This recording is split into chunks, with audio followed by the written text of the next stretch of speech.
Right, so Donald Trump has been named again in Epstein-related material. And the important part isn't shock or outrage or whether anyone thinks this finally changes anything, because, well, it won't really, will it?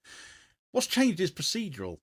The material's come out through a formal process. His name's back on the live record. He's been forced to respond in public again, just when he thought he'd buried it after the last lot of revelations. Well, sorry, not sorry, Donny. This is never going to go away, and nor should it. And Trump's response tells you everything you really need to know here. He hasn't denied the documents exist. He hasn't challenged their release. He simply insisted that whenever his name appears in them, that part must be distorted or malicious, while the rest of the record, well, that's just fine. That kind of denial doesn't close anything. It's childish, it's arrogant, it takes the global public for fools, but above all else, it doesn't make it go away either. It keeps the issue very much alive. But Trump has also got a disturbing track record whenever these kind of revelations come out for looking for a distraction to bury it in the news cycle. And with his ships all neatly lined up in a row right now, and all despite reports of ongoing talks, Iran must be looking awfully tempting right now.